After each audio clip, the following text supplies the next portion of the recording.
Welcome, everybody. Happy Tuesday. I think I'm trying to find Becky here. I think her camera's not working, but I'm still trying to get you, Becky. Can we get you unmuted? Oh, there you are. All right, let me see if I can get you on spotlight here. Let's see. We have, okay, I'll go first. So we have some exciting news. So we're 25 days away from the Run for Recovery. We're pretty excited about our numbers. We're at 260 now because we got 2 more in the last couple hours.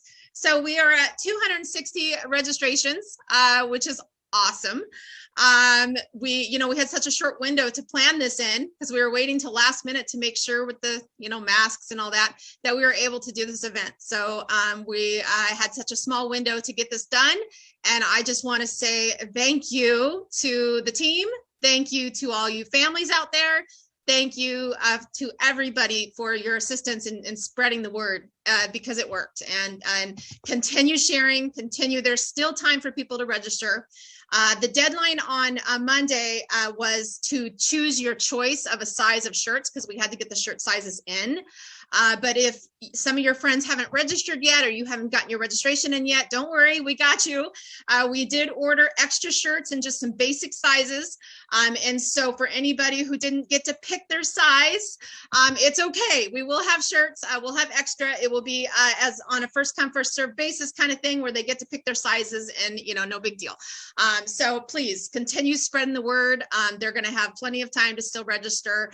So let's keep it going. We've gotten some sponsorships from Quorum Ford, from Old Cannery, from Geico, from FBCPA. We've gotten all kinds. So, and more possibly coming in. So we're still working on that. But thank you, everybody. Keep it going. So ladies, what else do we got on that front? I just want to say too, thank you everybody for registering, and who haven't, there's still time. It's going to be a great day. We're going to have so much fun. We got music. We're going to have a kettle corn cart, right? Something like that. Yeah, we've got a Battlefield friend of ours who owns a cart. It's called Tasty Z, a fun name she's got. Her name is Sabrina. She's a cutie. She's doing hot dogs, shaved ice, and popcorn. Okay. So that'll be cool. Yeah, fun. Yeah, it'll be a great day. So register if you haven't registered. I want to remind the ladies about Mom's group tomorrow, the Mob. And we have a great special guest. It's going to be Renee. She's going to do a little yoga for us. Last time she did it was like the last 20 minutes maybe or something like that. There she is. The last 20 minutes maybe. And it was just like this chair yoga. And we just sat and we breathed and it felt so good. It's going to be really good for us tomorrow. So I'm excited.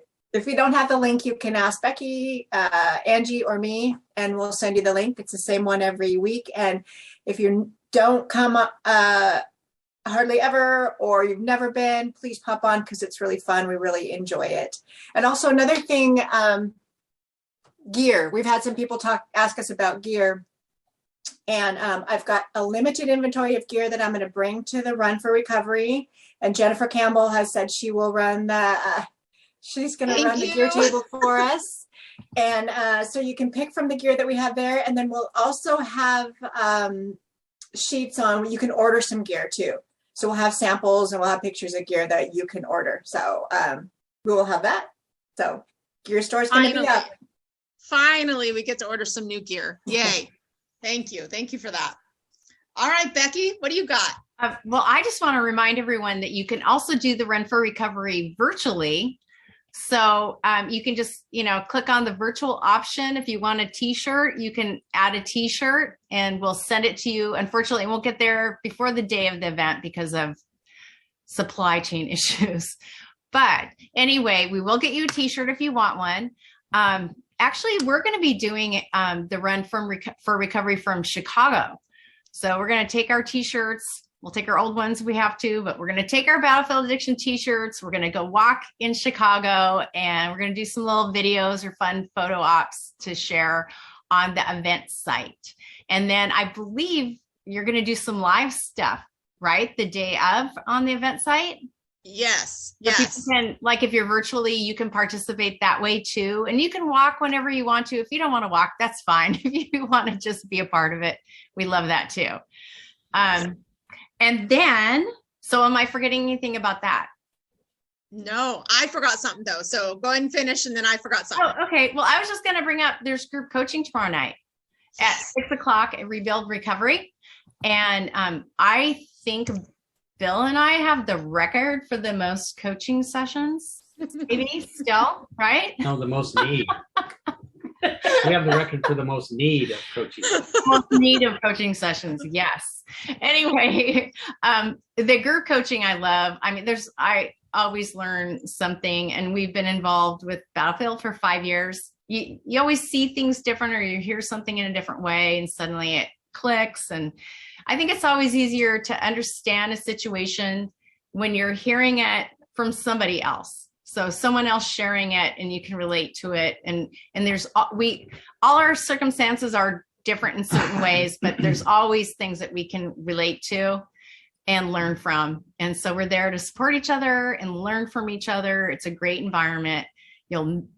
It's a really good bonding thing too. So if you can join us tomorrow night at 6:00 at Rebuild Recovery. Angie says there's still some room. How much room do we have? There's plenty of spots. There's at least, I think there's at least 4 or 5. So I think there's plenty for whoever else wants to join us. So I put the link in the bottom there. So join us. There's no cost to group coaching, but you do want to register just because we do limit the number of seats, and we want to plan for you. So you can go there and just put in your name, and we'll know. Where can they find the registration? On the website. Okay. So if you go battlefielladdiction.com and you click on services and then group coaching, every time you can always rely on that. If I don't send out the link or something, you can always rely on going to our website, and that goes for everything. You can always go to our website. They've done a good job of keeping it up to date. So Becky's done a lot of, Becky, Kristen, Tim does the web design and all that. And so they do a good job keeping it up. So you can always go there if in doubt. Anyway, come be in person. It's awesome. Yes. Join us. Debbie's going to be there too. Yes, Debbie, I'm Yes.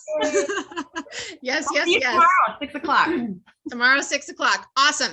And then I forgot the most important thing. I can't even believe I totally spaced. This is the most important piece. Now that the shirts have been ordered, the next transition of the space for the Run for Recovery is working on like volunteers. So now it's time to talk about volunteers for the day of the event. And thank you to those of you who have already reached out and like volunteered without us even announcing it. Like you just foresaw that that's going to be a need. And that's what I just love about this entire community that we have here. So thank you for that. We are definitely going to need a lot of hands on deck the day of. And so if I'm trying to figure out the best way, if you would like to be a volunteer that day, which means you can be there for setup, you can be there for breakdown. We're going to need people at the registration table. We're going to need people putting the trail signs on the trail. There's just a lot of things we need that day. And so if you would like to help, could you just, I'm going to put my phone number in the chat right now.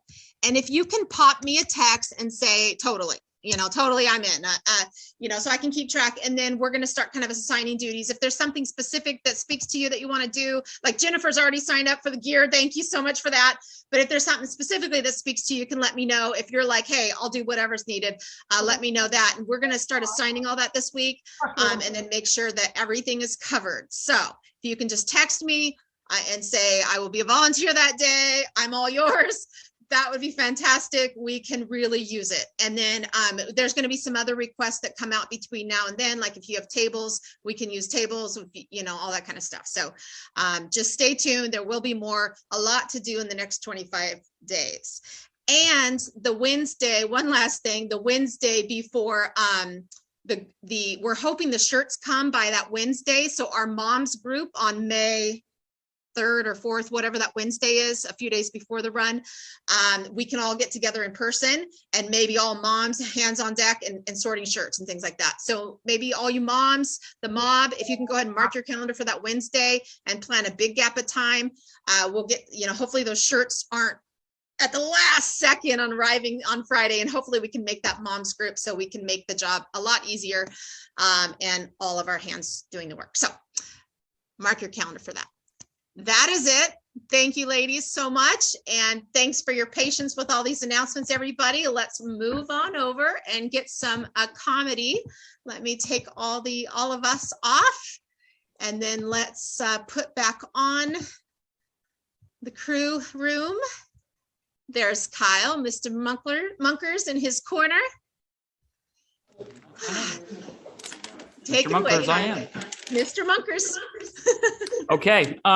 And talking about group coaching, I just want to say, nothing changes your life more than to allow Art to yell at you. So I highly recommend it. No, but seriously, it's free. There should be no reason why you're not going to that. If you're on the edge, if you're on the fence, I mean, it is an opportunity to sit there and have your life changed. There's no reason to not happen. I mean, my life has completely changed because of, what Art has told me to do and what not to do and everything in between. So what I've talked about, what I've done. Yeah. Well, that's how I want it. Hi. Okay. Turns out my sister is dating an electrician. I'm shocked.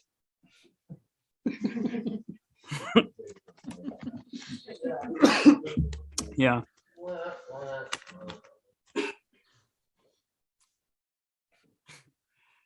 I got thrown out of a church for claiming that Jesus spoke with a lisp. Talk about a slap in the face.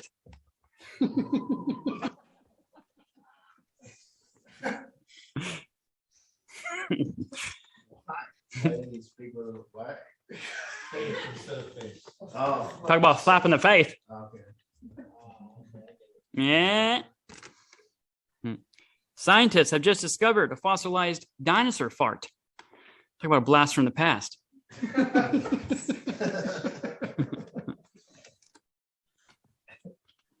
What's oblivious mean?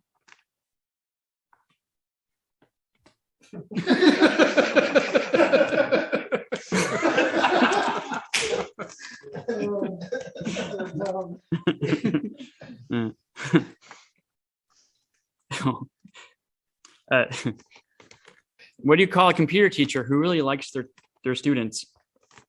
A PDF file.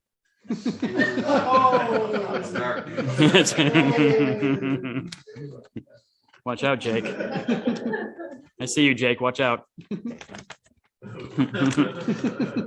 It gets better. A guy went to a doctor.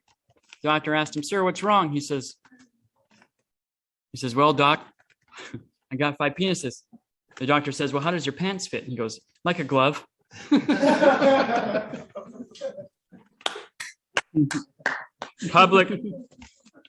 Public circulation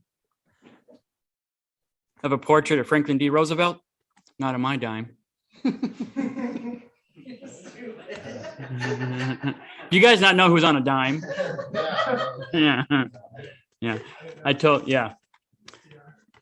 my friend Sam to sing a song about a cell phone. Sam sung.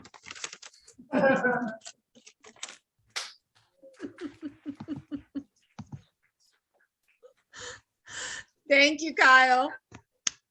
Yeah. All right. Let's make sure we can hear you, Art. 'Cause I just saw you clapping, but I couldn't hear you clapping. Because I wasn't trying Oh, to. you were pretending. Trigger Okay. Okay. Gotcha. Can you hear me though? Yeah, we can. All right. Are we ready to go?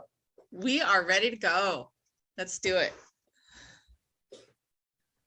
In the beginning of a relationship, there's a time when it's good. Everyone knows this. You get together with a woman or a man, you get as a couple, and they call it the honeymoon phase. And I think I've thought about that for a long time, because it was always, when I get in a new relationship, you're worried that, oh, soon this is going to end. It's fun now, but for sure it's going to suck soon. And it usually goes right with the end of the honeymoon phase. And it goes from like, it was great and we were excited to be with each other and we were attracted to each other. And then it just became blah. Honeymoon phase ended. And so I wanted to look at maybe what would cause that. And I think two people that begin in an early relationship, what happens is they're on their best behavior. They're really, really wanting to put on a good show. You know, guys mentioning all the shit that he would like to do when he really doesn't like to do it. And the woman saying she loves watching football. And, you know, there's a kind of this fraudulence that's happening, but maybe not. Maybe it isn't that. Maybe it's actually just really wanting to catch that fish, you know, and maybe that's what it's like when we get a new job or a new relationship or whatever. It's like we want to catch that. We want to hook that thing. We want it to want us. We try very hard to get our job to want us. And we try very hard to get a woman to want us or to get a man to want us. And we work at it. And we say, what I want is I want this person to want me. If we anything in life, you know, we all know if you want kindness, then we know you got to be kind. And if you want to be, if you want happiness, then you need to be happy. And if you want money, then you got to work for money. And if you want a new car, you got to work for a new car. And if you want people to treat you with respect, you got to be a respectful person. And if you want to be angry, you're going to get anger back. And pretty much we know and understand as human beings that what we put out, we get back. We've had that. We're pretty clear on that. We're pretty clear at the beginning of a relationship that we better be on our best behavior and we better try hard. We better get this person to like us. But then what happens when we got him? See, there's where it starts sliding down, whether we got our job, we got our girl, we got what we want. Well, then what happens is we stop being a little less accountable to it. And what happens when we're in that phase of trying to get it, whether it's the job or the money or the car or the girl or whatever we're trying to get, there's kind of a us watching ourselves kind of way of being. Like we're watching ourselves, we're watching how we're being, we're watching what we're up to. We're really keen on that. This is what I'm up to. This is how I'm being around this person. I'm on my best behavior. And we're really into that. And then we go to our job and we're like, yes, boss. Yes, boss. And, you know, we go and try to be the best person we can be for that person. But then something happens, you know, we get it. And then once we get it, we're kind of entitled to it. And then we start complaining about it. And so then the next thing that happens is we stop that kind of idea where it's us improving, where it's us looking at ourselves. And what starts to happen is it's us looking at it, whatever it is, whether it's the job or the other person. And then that phase kind of ends the honeymoon phase. So I would say really what would kind of come together at the end of the honeymoon phase is also the part of the relationship where I look at your behavior and start judging it and you look at mine. And then it says, I won't be accountable to you until you're accountable to me. So I must, then it's like a stalemate, right? Then it's like, well, I don't like that you do this. And then what do we combat that with? Well, I don't like that you do that. Well, who's going to change first? Well, not me. You need to change. And then it's kind of just, it stays there. And then these things that are kind of, we're not accountable and we're not changing, those things kind of we justify ourselves. And we're with a person and we say, no, I'm not changing. And she complains about this that I do. And yeah, but look what she does. And so then we both go to kind of our separate corners and he goes and talks to his buddies in the bar and she goes and talks to her friends wherever she goes. And it's just a thing about, you know, well, I'm not going to change because of his bad habits and on and on. And whether we go to our job, you know, we really want I did a lot of hiring and it was amazing. It was miraculous back in the day when I was a drug addict, I always was running some type of floor or some type of bakery or some type of organization. And I always had a crew and the humility that was presented at a job interview, you know, really sitting there at this job interview. Oh no, Art, I'll do whatever it takes. I will do whatever it takes for this job. And no, I don't really even care what I get paid. It doesn't even matter. I just want to be a team player. I just want to give. And it's weird how that ends in like a week. And in a week, all of a sudden, they're not paid enough. They work too hard. And that's seems to be common with almost everyone in our that I hired, that I experienced. And so it's like, and then, I got into the treatment world and I was convinced, brainwashing seems to be this thing that there's an idea that sticks around and we adopt that idea as of our own without doing any investigation. And so for me, I can kind of say that with addiction, the addiction treatment, the world of addiction telling me how it is, I began to get brainwashed. And one thing I was brainwashed into believing is that love is the answer. And I was brainwashed into believing that if I started a treatment center, that it wasn't on the clients that were in my program to change. In fact, it was on me to get better at loving. And the way that our program would work is it would only get better if I could love people that behaved poorly. If I could even love people better, no matter how shitty they behaved. And somehow that was going to work. Somehow I was brainwashed into believing that if you actually love somebody that's behaving shitty, they will change. If you actually then go crazy for it, and so if somebody's throwing what it began was, okay, I would go down this spiritual path to get to some place of like guru so that I could put up with drug addicts and let them behave. And then my staff would call from the big house and they would say, so-and-so's behaving poorly. They're really throwing a tantrum. And what would I do? I would say, well, you need to change, Jeff. I would say, you need to change, Kyle. You would need to change, Dalton. What you need to do is you're going to get better at handling it. And that's how we'll make our program better. And I was believing that shit. And I was believing that somehow, that this thing that I could get to be a human being that could love people unconditionally. And if I could get to love people unconditionally, everyone would just be getting sober because of the aura of me. I could just walk in and everyone just change from this bad behaving, lying, stealing person into like this, why did you change? Well, it was because Art loved me. And I believe that shit, man. And they told us that that's the answer, that the answer to addiction is, and I'm here to challenge everyone and say, what if we all went on TV and said, love ain't the answer to shit? See, why is that love is the only thing? Name something else, kindness, money, anything. Why is love the only thing that nobody's ever told you had to work for? Not once has anyone ever said to you, hey, if you want love on this planet, you got to fucking work for it.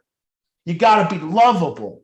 Do you know how to be lovable? And why has no one ever said, hey, guess what? When you're lying, it's impossible to fucking love you. Impossible. And nobody in the world should be expected to love you at all if you lie. Ever. It should disqualify it right there. You can't lie to people. You can't hurt them. If you hurt people, they shouldn't be required to love you. That's crazy. Are you supposed to love someone that hurts you? And why are we sitting in this room? And why has no addicts ever stood up and said, unconditional love did shit for me to get sober? What the fuck are you guys talking about? I wasn't there with me in the fucking meeting. Unconditional love. I've never heard anybody say that. I've never even heard anyone say love got them sober. I've never even heard that, but we just continue to listen to the brainwashing. So what about it? You know what a person is that's got recovery? You know the same characteristics. I've never seen a person get recovery and it's because of more love. What I've seen 100% of people that I've seen recovered from drugs and alcohol are two things.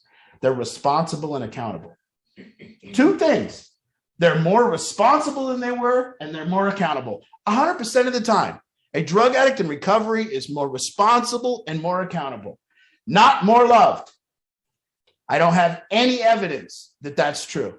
Now, am I saying it's not true? No, I'm saying I don't have any evidence. What I have evidence of is the production of what happens when somebody actually gets sober and becomes more accountable. So why isn't accountability and responsibility the answer? Why isn't the answer? Why isn't you need accountability and responsibility? Why? Because people love to fucking make drug addicts their goddamn victim. They love it. And they love to be a hero to drug addicts. So they told you that the reason that you get loaded is because people don't love you. And somebody bought into that. And someone started selling that dream. And then what? We're all just going to sit here and wait? Nobody. Listen, I am saying that I'm responsible for my recovery. I'm not saying there's something that I did that was so fucking great. I got sober. But I'll tell you why I got sober. I got sober, and at no point have I ever went, man, it's the love. Man, this 11 years, it's because of the love. And if I did say it's because of the love, and you guys can challenge me, you can say whatever you want, but you can sit around and wait for someone to fucking love you while you lie, cheat, steal, don't do anything to be lovable. Go ahead. Go ahead. See how that fucking works. It doesn't. And why? And if anyone on here or anyone in this audience can raise your hand and say why you need to be loved when you lie. Say why you need to still be loved when you hurt people. Say why you still need, please explain it to me. Explain it, who came up with it? Tell me who came up with it and who said, I want to behave like absolute shit. I want to steal. I want to lie. I want to let my loved ones down. I want to not show up when I'm supposed to show up. I want to fucking actually steal from their wallet. I want to make it so they can't sleep. I want to do all that. And then I want them to love me. Steal from my dying stepmom? Yeah, tell me who came up with that idea. See, who came up with that idea is someone that thought that they would solve your addiction, that they would solve it. So who came up with that idea was some heroic person that said, you know what? I did it. What solved my kids' addiction was I loved them unconditionally. I solved it. You didn't do anything. You solved it. I solved it because I still loved you all the way through it. No, you put the drugs in your mouth. You stop putting the drugs in your mouth. At no point is that some kind of ratio of the love in your life. Now, does that mean that people can be there for you? Does that mean that you can have somebody that can show up for you still, even though you've done all that kind of shit? Yes, that's fine. And a lot of times we screw off our whole family. Nobody will come for us anymore. And there's a human being that shows up for us. Does that mean they have to love us? Does that mean that they should? Is it not okay that they show up a little angry in the car and go, get the fuck in? You can come, but I'm not in love with you right now. I don't feel any love at all. But get in the car and let's go. Is that different? Is there some difference is there something that I'm missing here? Because why haven't we stood up? I got to stand up and I got to raise my hand and go, no. I'm not a victim of trauma. I'm not a victim of no love. I'm not a victim of people not loving me. I'm not a victim of no unconditional love. I'm not a victim at all. And in fact, in my sobriety, whether I did it or not, nobody else connecting with me and loving me did it. So why isn't every treatment center across the country doing the opposite? Why isn't it saying, hey, you want something just like anything else? Name anything else in this planet other than love that you think you need without earning it. Name one thing that you think you get without being responsible for it, without keeping it, without earning it. One thing. And I want somebody on here to tell me, what is the value of unconditional love? Show me the value. Show me the value of letting a person behave deplorable and still loving them. Show me it. Tell me what it is. Tell me how it helps. Tell me how you've helped somebody by doing that. And I guarantee you're probably going to tell me, I helped somebody by doing that and they're still on the street. But they ain't better, because what makes them better is accountability and responsibility. Now you can help somebody by holding them accountable. And the way you hold them accountable is, now that's tough. That's tough, because the first thing you have to do to hold another person accountable is be very accountable. Second thing you have to do to hold somebody to be responsible is you have to be very responsible. So maybe that's it, more so than anything else. So when I look and I hear things on addiction, to me, they all just sound fucking nuts. They sound crazy. And it sounds like we've been brainwashed, and to the point where, can you imagine that somebody was over at the big house throwing like feces and destroying the house, and I was meditating as a solution? That's what it taught me. That I shouldn't be angry of that I should sit and meditate and practice, and I should be able to go over there and love this person. And then somehow that was going to result in better behavior. And that was what the world of addiction taught me how to treat people. The first thing it told me when I got into addiction is, if you were going to help addicts, you needed to care. That was the first one. And I was like, fuck, I got to start caring. How am I going to care? I got to care about people. Okay, good. Now but never did it say, hey, drug addicts, if you want anything in life, if you want people to care about you, guess what you got to do? You got to care about other people. Why do they just make drug addicts out to be this chicken in an incubator, like this fucking egg that we're treating like the therapists and everyone's around the egg? Don't hold the egg, really love it. Love that little egg. Fragile. It's like, do you even know who we are? Do you know the shit we've all done out in the street? Do you know every check fraud in America has been done by an addict? You know, we created check fraud. You know, every scam that you fall to as people, that you're loving us unconditional. We've stolen your wallet. We've pawned your shit. We're smarter than you. We're the ones doing it. We're the leader. Not families. And then I got brainwashed into telling families that if their kid was behaving deplorable, their kid was behaving bad, somehow what they had to do is they had to get better. Well, you need to get better. What? Well, yeah, your kid's out stealing, robbing people. You need to improve. And that's, just think how that sounds. But we did it because we were told that unconditional love did it. So I must now take a family member that's angry, that's pissed off, that's not happy with their deplorable behaving kid, and I must make them a better person. Yep. But isn't improve like as all of us as individuals, isn't like improvement like the goal here? Like, so like to say you are to tell the parents to improve, and that sounds kind of crazy. But specifically to improve for the purpose of you improving. Yeah. So specifically, I am now improving. Everyone, yeah, we all want to improve. And the way you improve is whatever you want, you got to be that what you want. So what do you want? And yeah, the way you improve as a human being for sure is when you're improving as a human being, you will be watching yourself and the way you conduct yourself. So every relationship that has growth, every relationship that's growing is growing because at least one of the people in the relationship is actually watching themselves. So growth comes when someone's improving, and improving will come when somebody's watching themselves. But that won't just mean that this person over here improves. It won't equate to that. And somebody has sold mothers in America that if their kid's doing fentanyl, that it somehow has to do with their lack of love. What a bullshit shit show that is. And so how can that even possibly be? And how come I never hear you want love, be lovable? And how come we don't even know how to be lovable? How come we've never been taught? Why, if love, just like kindness, just like any other thing in America, if you want love, you're not entitled to it, and accountable love is good. I was reading Conditional Love today, and everything I read about conditional love had negative connotations. Everything. And I thought to myself, why? See, the honeymoon period is a period of conditional love. That's why it's good. That's why the honeymoon period is good, because it's saying, watch your ass. Watch your ass.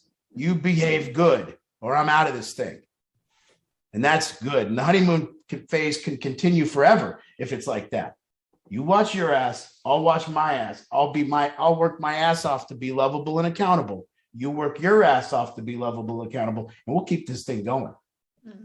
But when you start getting sloppy and you start thinking you just deserve my love and you don't do anything to love yourself, you don't do anything to take care of yourself, and you just expect me, and then you hurt me and you expect me to continue to love you, you hurt me, you lie to me, you're dishonest, and I'm supposed to continue to,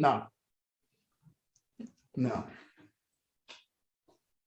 And if there's someone in this room that expects that they should hurt people, be dishonest, not keep your word, not show up, not be accountable and get love, please tell me. Please tell me how that works.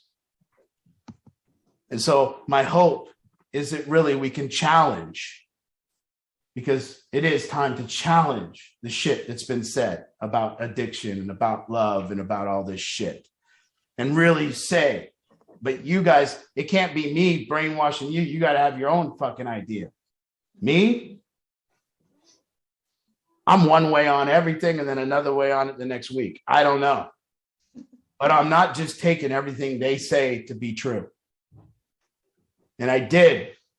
And it led me to the point of feeling guilty when somebody was getting high because maybe I didn't love them enough. Feeling guilty because I'm at a funeral of somebody that died in my program. And then I'm sitting there saying to myself, it was somehow a cause of me. And really it led me to being sick. It led me to being sick to think that my improvement is the only reason that somebody else could improve. It's taking away the responsibility of you. It's taking away the responsibility of love. Anything in this world, you know it. Anything in this world that's good that you keep, you're responsible for. Anything. So how are we pawning off that love is something that's different than that? That's something that you don't need to be responsible for. You don't need to be accountable to it. You don't need to earn it. You just get it. Why? Because you're that goddamn special? Because you were born? Now you might say, okay, I do deserve it. Well, do you got it? I watched the energy in this room tonight and upstairs, and there's lovable people in this room. There's people that came in and they weren't lovable, and they've become lovable. And, we've been brainwashed about something else. We went to high school, and the person that everyone loved, it wasn't love that everyone loved. It was a popularity contest. So we got really, really, really kind of brainwashed into thinking that to be loved means you're just the most popular. Because the most popular kid seemed to be the most loved, and everyone was wanting to be around him. But see, after high school, reality starts setting in. And you start seeing that this person isn't a lovable person. And you see that now they're still up at the same bar drinking or whatever, waiting for everyone to show up again. But they ain't that lovable because they weren't responsible for it. But actually here in this room, it's not the person with the nicest car. It's not the most popular person. It's not the person with the nicest clothes. It's the person that is most present with the people. The person that's most lovable here is off their phone, is joking around, is light, is happy, is in a good mood. And everyone's like, damn, we love that guy. Glad he's here. And the person that's angry, sitting over in the corner, complaining about life, thinking they deserve everyone in this room to love them. No, you don't. Put your phone down. Open up. Love somebody. Care about somebody else. Be a positive influence on the room. When you look in the mirror and you're like, damn, I'm on point. And then you start feeling love come your way. Why not every day? Some days you just still want to be loved, even though you don't want to do the work.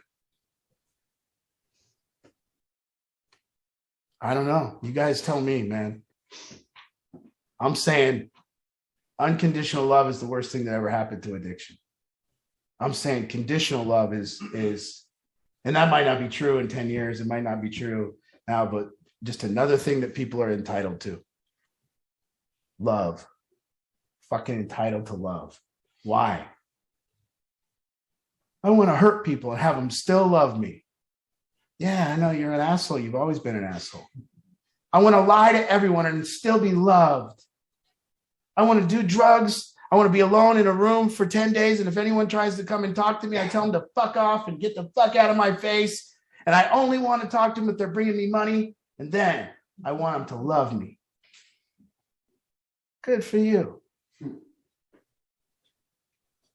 And then parents are sitting around like, oh, shit. I got to get better here. We ran that shit by my dad. Wouldn't have worked. Hey, Big Art, you just got to love him unconditionally. slammed you. You think I don't love my son, you asshole? I love my son enough that I'll put a bullet in his head. That's what he would have said. I'll shoot him just to take him out. I brought him into the world, and now he's ruining it. And I'll shoot him. I think being like on the receiving end of that love, like after one is to get sober. Like I know for me, like I spend more time with my family. It's happier. There's like less worry.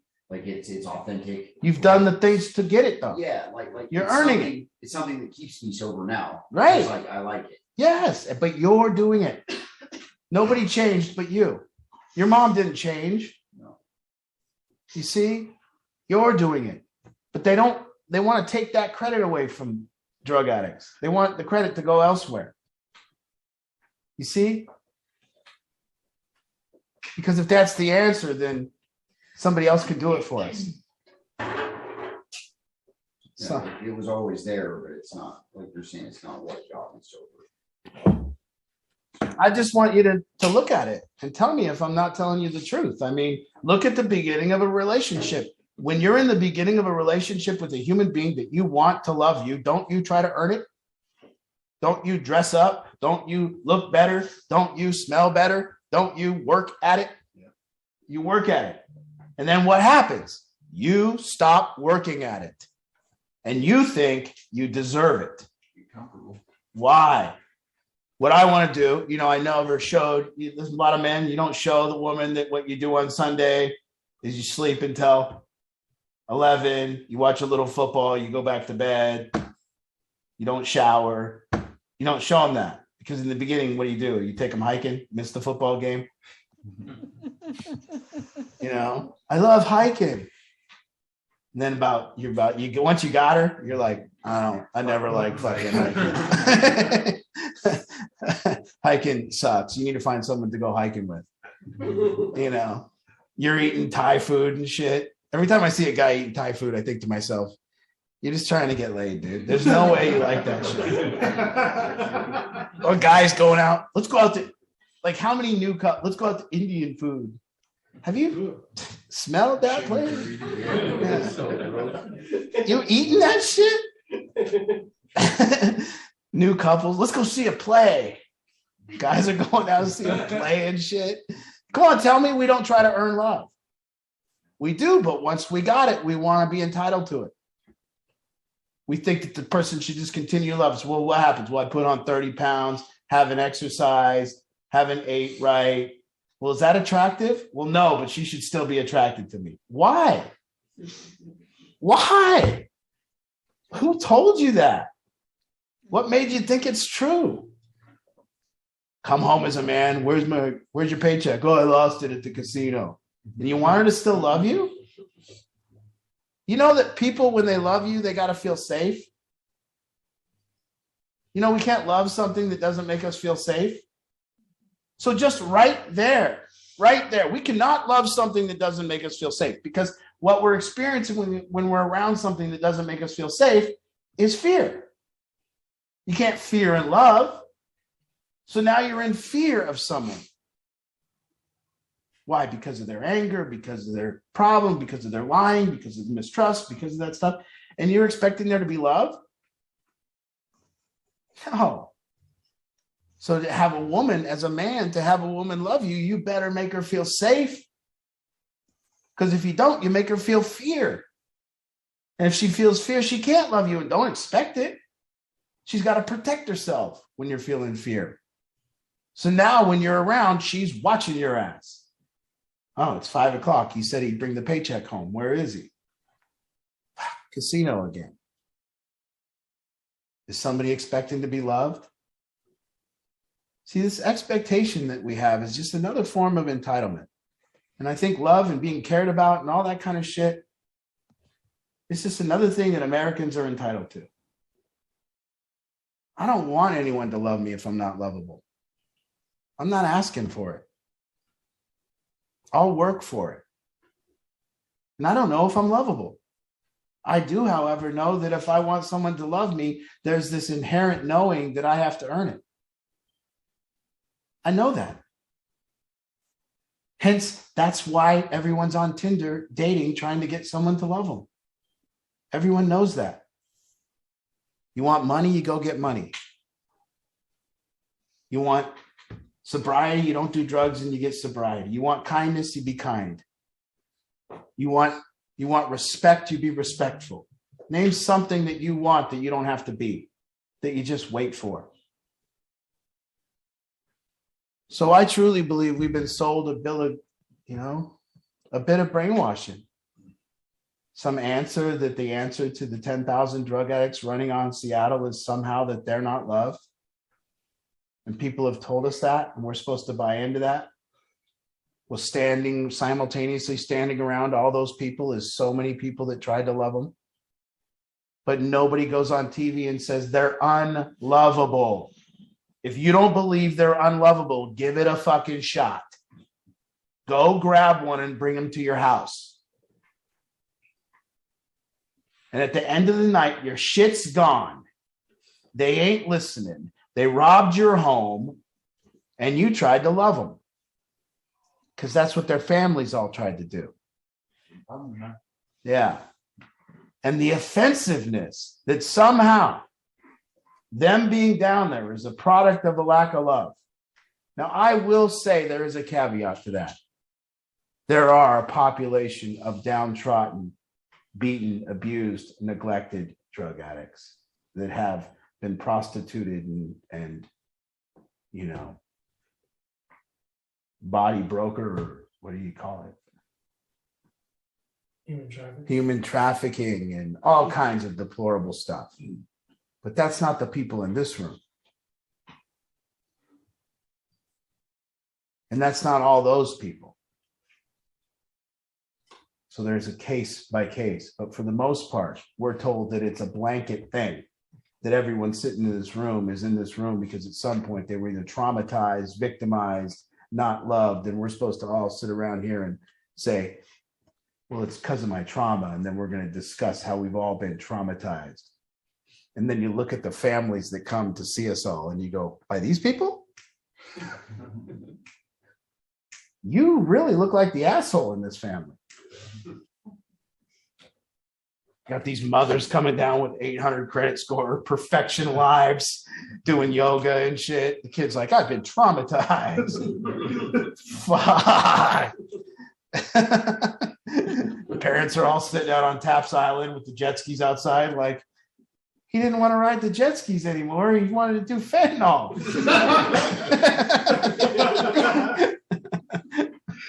We asked if he would go to Hawaii. He said, no, a dumpster down on First. Shit. And there they go on TV telling them all they're screwed. And I bought into it. So here it comes. I'm watching. I'm sitting. Oh, geez. I'm sitting in my first parent consultation waiting for the parents to show up. Oh, what these people do. Oh, shit. Here they come. And I'm listening to them talking. I'm like, yeah, you're lying. You probably touched him or did something. Shit. Yeah, now I've done enough work where I'm like, wow, these kids ain't traumatized. Shit, these kids were loved. In fact, these kids might have been loved too much. Yeah. Maybe what these kids needed from a real early on, maybe they didn't get enough accountability. Maybe they didn't get enough responsibility. Maybe what they got was they came home and I remember the first time I came home and complained about my teacher. My dad didn't even miss a beat. I came home and complained about my teacher. He's like, what the fuck did you do? He didn't even believe me at all. It was like, now the kids come home and complain about the teacher. Well, let's get down there. Shit. Cancel him. Yeah. What did he do?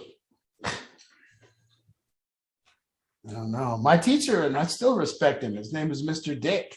He had a fucking paddles were hanging on the wall when I was in 5th grade. You had to sign your name on the paddle after you got whooped. This is a true story. They whooped you right in class. I love it. You know why you got whooped? You were behaving like shit. It worked. Yeah. I mean, really, there was not even a misunderstanding. You were like, oh shit. I told him to fuck off. Here comes that paddle. He's getting down the big paddle. Yep. Yep. I deserve that one. Yeah. Yeah. Let's get a big paddle. I don't know. Maybe I'm wrong. I'm not closed to I'm not closed down to the possibility that what I'm saying isn't true. I'm not. I'm just saying that shit's not working anyways. Nobody knows. But I do know that. I do know that I've never even heard of a treatment model. I've never heard anything. I've never heard anybody be able to say it without being villainized. I've never heard anyone go, no, the answer to addiction is massive accountability and responsibility. But I do know this. I do know that every addict sitting in this room is more responsible and more accountable since the day they walked in. And I do know that that's the same qualities of everyone else I know that's sober. That when they were using, they weren't responsible and they weren't accountable. And now when they're sober, they are responsible and they are accountable. So I don't. But I do know, I generally don't see a group of addicts going, well, we weren't loved and now we're loved. Why are you sober? Well, I'm loved now. In fact, the story goes, no, everyone left me. I had a kind of a sense that nobody could love me anymore. I had a kind of a sense that I was unlovable. I had a sense that I was on the edge of a cliff and I'd kind of bankrupted everybody's love. In fact, I went into debt. I took their love and I went far into debt. I took advantage of it emotionally. I took advantage of their love financially. I took advantage of every resource that their love provided for me. And then at one point, I felt that if I didn't get sober, I would be bankrupt forever. And what I started doing is I started depositing coins back into the love account with my family. And that moved me back into the world. Does anybody not have that story here? Has somebody got a different story than that? That you were like, my parents just were loving me. The world wasn't loving me. And now I'm sober because the world's loving me. And I didn't do anything to cause that. Or more or less, now that I'm responsible and now that I'm reliable, I'm able to receive love. That's it. That's it. You're able to be lovable. You know what? When you tell me you're going to be here at noon for the birthday party and you don't show up, I can't love you. Right. Now that you're here, shit, I can love you. When I ask you if you're high and you say no and you're high, impossible to love you. I want to choke you. If anyone's ever asked someone that's high, clearly you know they're high and they're telling you they're not high and you haven't had the experience of wanting to choke them until they can't breathe, let me know. But that's the experience you get. It ain't love. It's offensive. It's massively offensive. It lends to every, negative emotion that you can experience as a human being when someone's telling you that, just lying to your face. And even if the answer was not our accountability and responsibility, what if the answer was something else? Wouldn't that suck? Wouldn't it suck if your life wasn't the results of you, but rather the results of everyone around you? That would just suck. We're responsible and happy, and we did and caused every good thing in our life. Isn't that suspicious? Every good thing in your life, you'll sit here and tell me what you did. But every bad thing in your life, I don't hear the same story. Well, the judge, the cops, my parents, this is what caused that. It wasn't me. I got kicked out because, I got fired because, my boss. Lost my kids because. Yeah, I lost my kids because. But every good thing. Made $200 yesterday.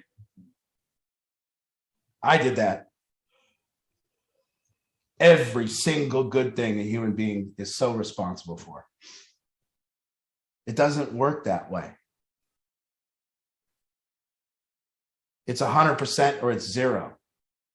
It's all luck or it's all responsibility. Has to be. Well, how can it be responsible that you got to? How can you say that just a flat tire that a person's responsible for? Because I know people that have never had a flat tire.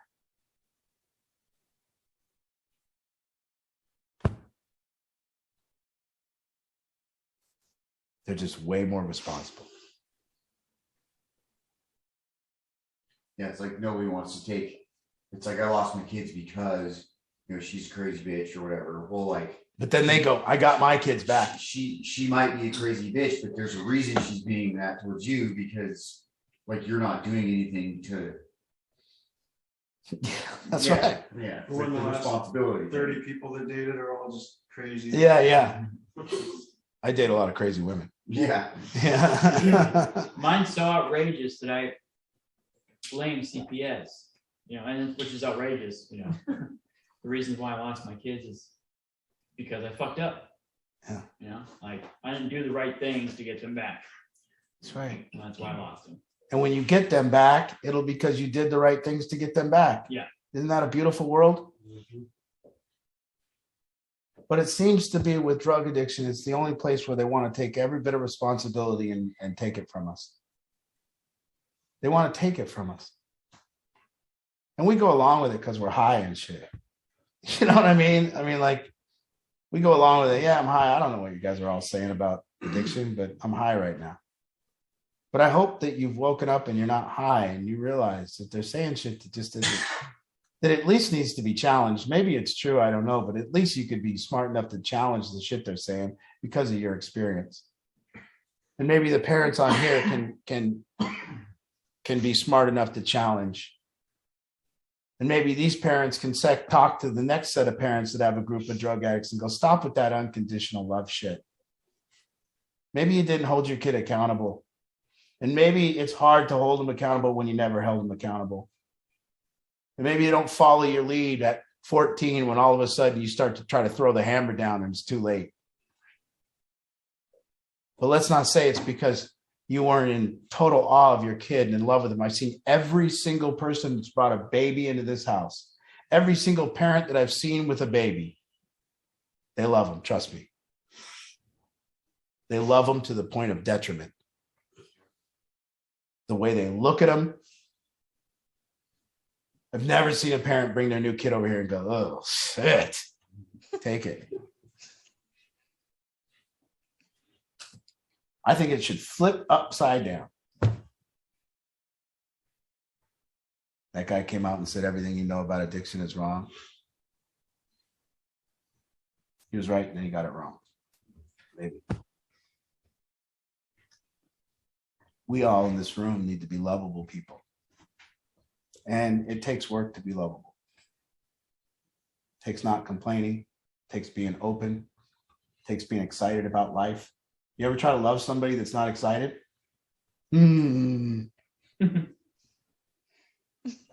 try to love somebody that's just in a shitty mood all the time? You ever try to love somebody that's complaining? You ever try to love somebody that's on their phone all the time? Just a victim all the time? Yeah, you ever try to love a victim that wants to complain about life all the time? It sucks trying to love that person. So there's great news. It's on us. It's on each one of you. I'm here to say, here, listen, what I can do for you is I can hold you accountable and I can tell you to be responsible and we can work on responsibility and accountability. Does that mean that if I love you, everyone comes and imagine they're all in why did you get sober? Art loved me. That's fucking weird. That'd just be weird. Yeah, Andy, that's right. Yeah. No. He didn't love you. He told you when you're being unlovable. He was able to say it straight. He was able to say, hey, listen, when other people couldn't tell you straight, I told you straight. You're unlovable right now. Stop. Why don't you work on that? That's what I can do. And I don't know if it's working, but you see. Ability to tell it to you straight. And I'm not going to sit here and feel guilty that all of a sudden I'm not elated when somebody's stealing my shit. And I used to think, oh God, I can't get angry. Seriously, they had me brainwashed into believing that you could not do drug treatment and get angry. So I was sitting there meditating 25 minutes a day going, shit, can't have any anger. And I believed it. I believed if I got angry, then somehow you scorned victims would never trust me again. Shit. Meanwhile, you're plotting how you're going to steal my next thing. You know? Questions? Okay, let's open it up. Anybody who has questions, thoughts, anything, just use the raise your hand feature, or if you can't figure that out, you can unmute yourself. We've got 20 minutes, so we got plenty of time. See, I think the problem stems back completely. If you look at families, I think what we're really struggling with as a society and as everything is we're struggling with a way, because we never talk about it, we're struggling with a way to love people accountable. We're struggling with having that skill, the skill for somebody to feel loved, but also be held accountable. The skill to be able to love somebody with some firm accountability so that that person has a way to get better. And I don't think we have that skill anymore. See, and I think maybe back in the day, parents just had harshness. So maybe the generation before this generation of parents, the parents just had harshness and they didn't feel enough love. So they swung it all the way over to only love with no accountability. And maybe all they got raised with was accountability. So they said, you know what? I want to raise my kid with love. Forget this accountability shit. But they forgot that you have to have both. They forgot that a parent's love needs to be contingent on good behavior. And that when a parent looks at a kid that's behaving good and goes, oh man, I love you, that kid realizes, oh man, I'm doing the right thing. And when you got somebody that loves you when you're behaving good and they look at you and give you that eye when you're behaving bad, it really adjusts your behavior. And we all know people that did that for us. We all know people that we can remember looked at us when we were behaving bad, and just with a look, we went, oh, I got to get straight here. Mm-hmm. Whether it was a strong grandma or a teacher or your father.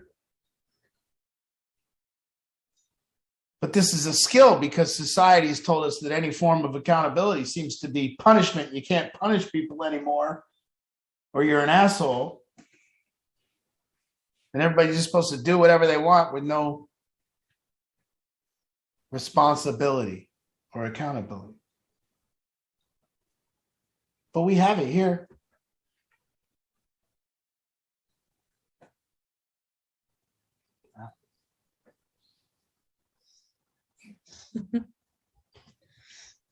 Boy, I used to feel a lot of guilt. Still do.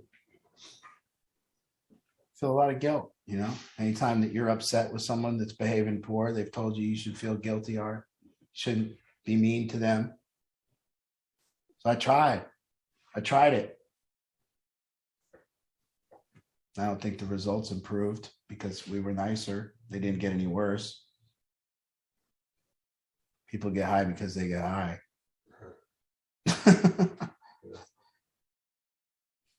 And you all know, you're all sitting in this room and you know that it's you. You know that staying sober is you. You know it. You know that if you stay sober and you do it, it's you. If you don't, it's not you. And you know the truth to that. And yet we stand by and let the world convince people that somehow our sobriety is contingent upon the way other people behave. In no other area of behavior or emotion or anything do I see that working. You imagine an obese person, 330 pounds, go, it's not because of me. You know, anyone that, and maybe they did, maybe they go, you know, I wasn't raised right and I eat this way because of a form of trauma. But guess what they say when they lose 200 pounds? I did it. I lost 200 pounds. Pretty suspicious. Pretty suspicious. So here we sit. No one's coming. You're going to have to learn to be a lovable person if you want love. You're going to have to be learn to be a kind person if you want kindness. You'll have to be learn to be a person that can make money if you want money. If you want to be connected to people, you'll have to learn to connect. If you want to be sober, you can't do drugs. And isn't it weird that what I'm saying here seems pretty true, but no one says it? Mhm. You'll never hear in a treatment center, hey, guess what? You guys, the reason that you're here is that you're all unlovable human beings.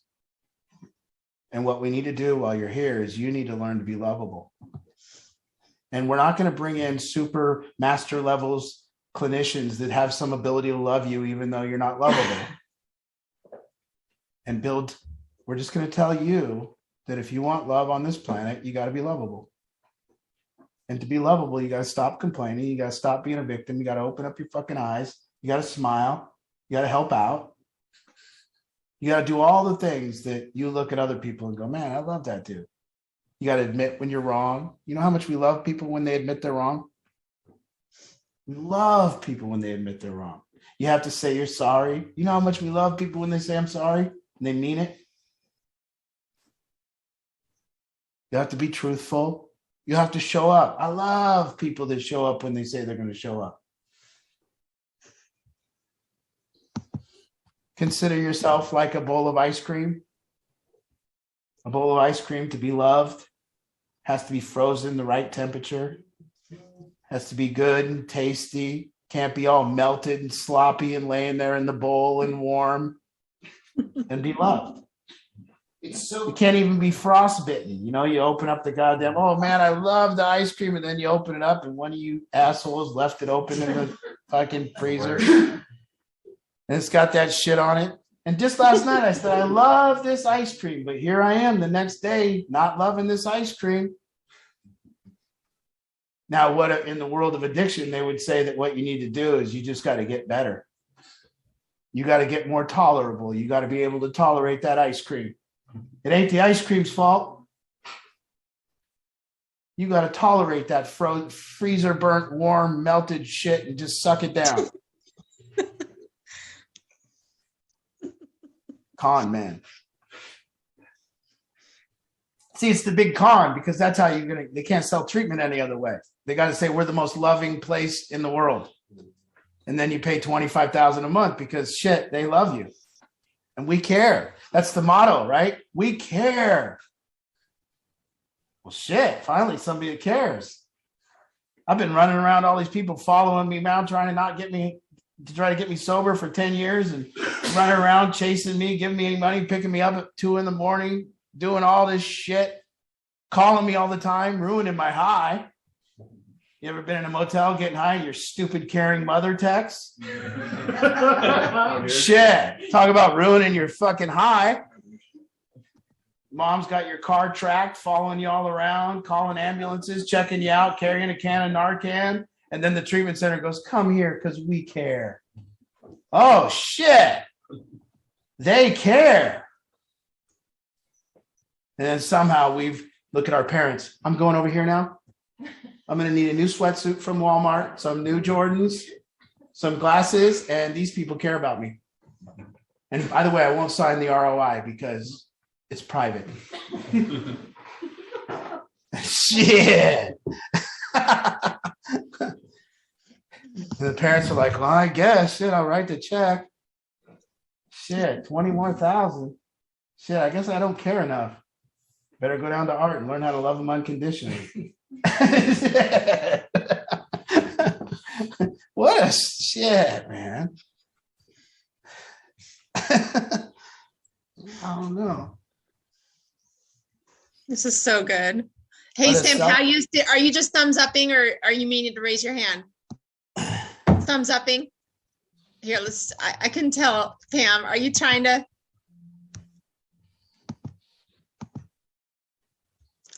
feel like in addiction, there was people I went that blank.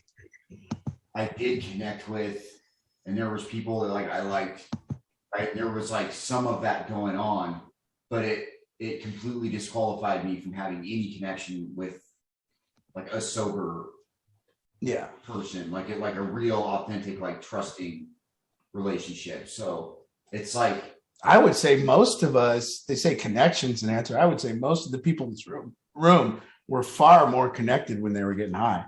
Yeah. I would say everyone's room, like if connection's the answer, shit, you were connected. yeah, but it was with people Yeah. that were also using, right? Right. So, But still, it would seem like, well, that's the answer, connection. Well, we're all connected. We're all a community. Why not just throw out the drugs now? We don't need drugs. We have what they're telling us is the answer. Why can't we just go rob Walmart sober? yeah, You know, let's just, we'll cook some food. We'll go steal sandwiches together. It is not fun to steal when you're sober. Yeah, but you know, I mean, it seems to me that these homeless camps, and you never see like one tent way off in the corner by itself. Very rarely. Why do you see a camp? Well, they're pretty connected. You know, but what's not in the camp? Accountability and responsibility. Nowhere near that camp. So what you won't find around a group of drug addicts that are getting loaded is any form of responsibility or accountability. Pretty suspicious. But when the drugs go away, no more love appears, but what would appear in that camp is guaranteed, even if we just took the drugs from the camp and there was 100 of them living in a camp, if you took the drugs away, in about 1 week after detox, somebody would go, hey, clean that up. Hey, you smell. I don't want to smell you. And all of a sudden, if you just took the drugs away from a homeless camp, what would start forming is responsibility and accountability. One helping another in that way. Now, there wouldn't be love. In fact, there ain't love until someone does a shot of heroin, and then they're back in love. There would be more things like hatred and anger and all that kind of going on, but there would be a formation of accountability and responsibility. There would be a hierarchy of leadership from top to bottom. That would happen naturally if you just pulled the drugs out of the camp. One leader would step up and say, this is how we're going to live. He would either use force or persuasion. And the rest of the people would follow. And if they didn't follow, they would leave because they didn't want accountability and responsibility. So it's very suspicious that with sobriety comes accountability and responsibility. Not an abundance of love. And not even abundance of connection. Just,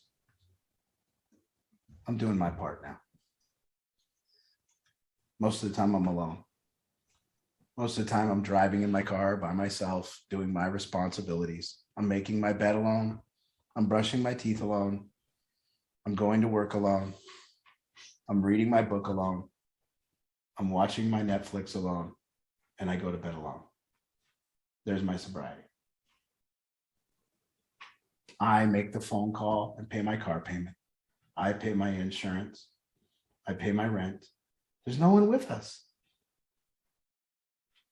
And then what we do is we show up with a group of people, and what we are to those people is we're accountability to each other. Hey, you're not lying to me, are you? No. Hey, you showed up for me, right? Yeah. You're not loaded right now, are you? Well, let's take a UA. That's what we're doing here. I can look in your eyes. Hey, so-and-so's eyes are pinned. They might be loaded. So what we are for each other. Group of people trying to be more lovable, working on it, not doing drugs, alone, accountable, responsible. Pretty cool. Nothing wrong with it.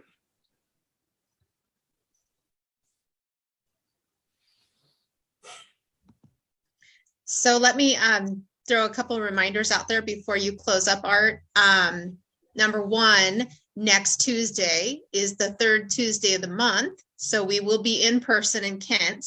I will be shooting a message out, reminder on that, and asking for RSVPs as well, so we can kind of have an idea of how many to expect and all that. So the first and the third Tuesday of the month, which isn't necessarily every other. That's why we're always really emphasizing first and third, because some weeks have extra, or some months have extra weeks. So just always remember the first and the third. So we hope you all can join us next week in person in Kent. And then just a reminder for those of you who popped on late, if anybody out there is willing to be a volunteer, help us put on the event on for our walk and run for recovery on Saturday, May 7th. For those willing to help us put the event on, set up, breakdown, registration table, all the needs that we're going to have that day, please be sure and text me and say I'm in. And then Becky, Kristen, and I are going to start compiling and assigning jobs for people. And then we're going to be getting the details out for everybody so everybody knows their place. And then again, tomorrow night, we do have a room for you tomorrow night for group coaching. So you can sign up for that. And now you can close it up, Art. Jim and Sharon, and Jim said accountability is the key, and it's being lost. We don't hold people accountable. And I want to say that that's where you can go. And this isn't to say that everyone in this room, that all of us, that there wasn't times that we didn't experience loneliness, disconnection, not fitting in, abuse, all of it. It's not to say that none of that exists and that that's not true for people. Okay.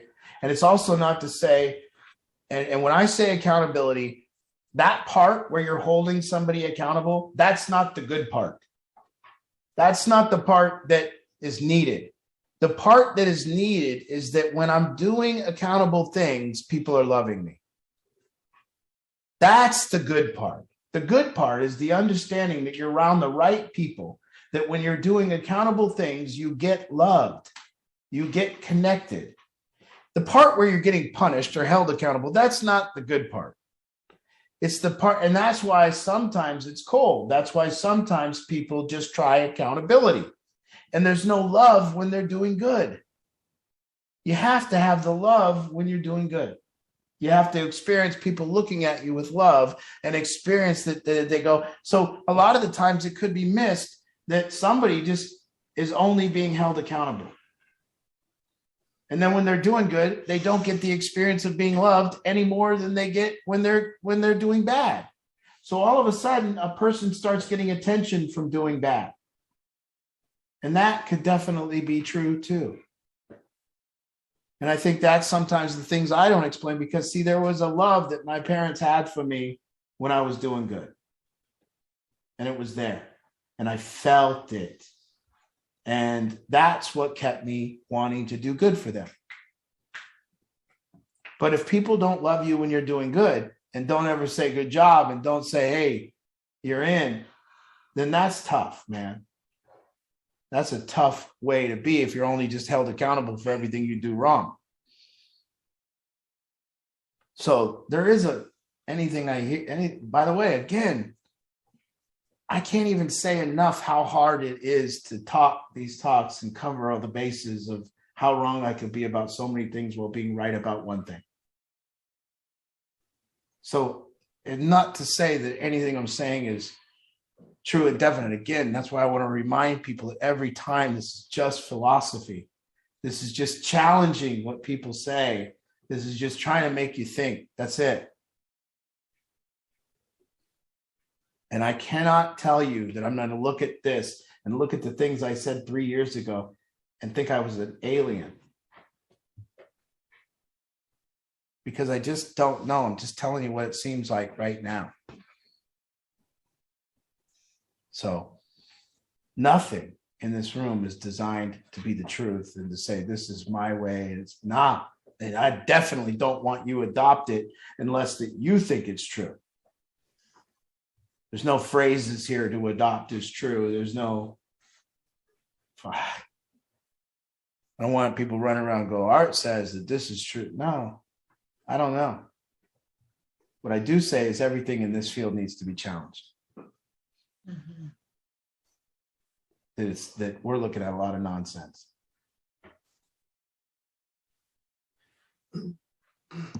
So, and as a parent, that parent needs to challenge it too, because I know parents just like me. I know there's a lot of parents on here, maybe some on here that are feeling guilty that shouldn't, and maybe some on here that are feeling that aren't feeling guilty that should be. But who knows?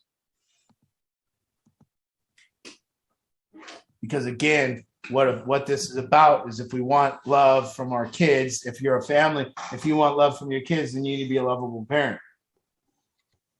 I mean, it works for everyone. It's like the honeymoon thing, right? Like you're talking like how you're working as individuals.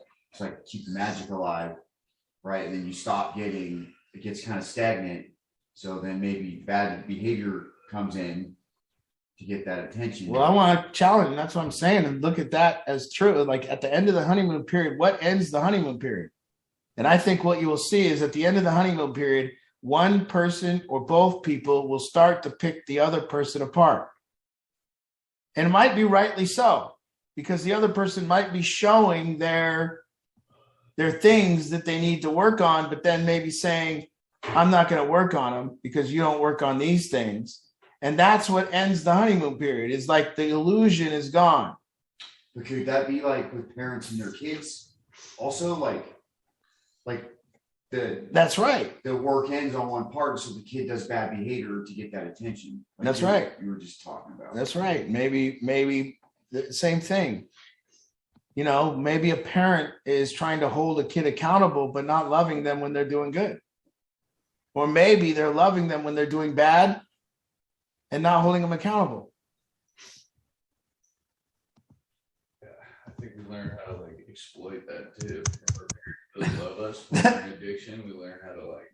That's right. Exploit them. That's right. Use every piece of leverage we got to suck them for every credit card, I mean, we even got their numbers tallied. Yeah. I know you got a mom hiding it from the dad, you know, and you're like, Mom, I know you got that private credit card that you could put it on there for me.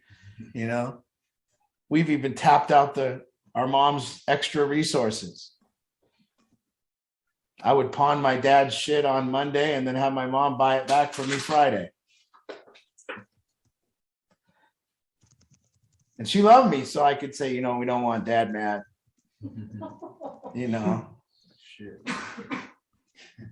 You know, how nasty is that, man? That is so nasty. You have so much good information to share with us. Yeah. Dude, thanks for this, man. I was a crackhead. You know what a crackhead needs most? Crack. You know? My dad had a map of the United States with the quarter from each state. Yeah. You know how much quarters that is? That's $13 or $12.50 or 50 states. Yeah, that's $12.50. It's $12.50. I took every one of them quarters out of there. Yeah. Now you got to fold up the map and throw it in the garbage because you can't have the empty quarters sticking out of there. Same thing. Yeah. Where's my map? God damn, Stan. Yeah. Well, I'm really saddened, Dange, that they don't have anything out there for me. But well, I can tell by everybody's nods and everybody's body language that it was just truth. And what can you say? I mean, there really isn't a question. You were so clear. It was perfectly packaged. We get what you're saying, and there's just such truth. So I just posted the YouTube link for the playlist, and that's where the videos go each week. So if anybody wants to rewatch, I do every Wednesday morning. And Now, that's not to say that every family on here shouldn't be taking personal responsibility for being more lovable. Yeah. And in sobriety, with every family that's working our program, we all sitting here saying, I want to love my family, therefore I'm going to work to be more lovable. And it's not going to matter what my family is going to do. If I work to be more lovable, they will inevitably love me more. And that is the right way to get love. And if a mother is on here and wants her kid to love her, well, you know, maybe the complaining and the nagging, and maybe that's part of why it's hard to want to go to lunch.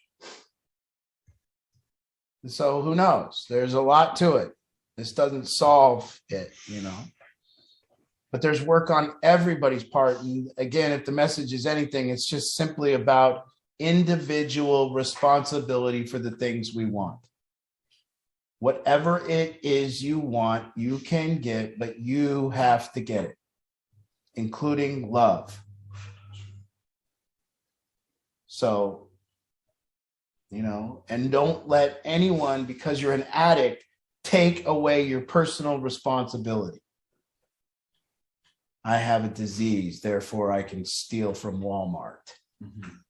Ridiculous. I have a disease, therefore I can just treat everyone like shit and not have any empathy towards how difficult it is to sit at home and wait for a drug addict to come in from getting done, staring at his face and picking at a scab for 4 months. When is that spider bite ever going to heal? Yeah, the nerve, you know, and that just sitting there, looking in the mirror, picking at their face or diggling in some shit, and then having something to do with how this is something to do with love. No, it's meth. It isn't a lack of love that's making you stare in the mirror and pick at your face and diggle all night. It's not a lack of love. It's meth. Nobody stares and picks at their face because of a lack of love. They do it because of meth. And it isn't lack of love that makes you want to nod off. It's that heroin feels really a lot like the best love you've ever had. Euphoric. The mistress. You know, heroin is euphoric. We all know when it warms our stomach and hits the top of our head and gives us that euphoric feeling. Pretty clear on that's why we do it. If it didn't have that feeling, we wouldn't do it. It wouldn't happen. Yeah. Yeah. Then there's people they get prescribed like opiates because they got an operation or whatever, and they're like, I didn't take any more of it because I didn't like how it made me feel. Yeah. You're Those, like, The what? rare. what? Well, you should try meth. Yeah. I bet you're a person that will. You would like uppers. Yeah, that's all. Yeah. Yeah. Yeah. If you don't like the way opiates make you feel, just do meth. One of them will work. All right. Well, you know, I do. I hope it does challenge everything, because I want to know. I felt the guilt of maybe it was my lack of love that was responsible for other people's failure. Wow. And I think that's a real sick position to take on, that somehow if I cared more, other people would change. That's a sick position. And so I'm really glad that maybe at this current point in my life, I've recovered from that. And, you know, I don't want to take any credit for you being for you getting more love, other than, you know, maybe you tell the truth now. It's a lot easier to love an honest thing. Possible to love something that's dishonest in any form, whether that's a TV show, a car, food, anything that's dishonest, you can't love. So if you really want to start somewhere, you could just start with honesty and you'd be more lovable. Again, I hope it made you think. I don't know if it's true, but once again, thanks for coming. We'll see you next week. Thank you, Art. Good night, everybody.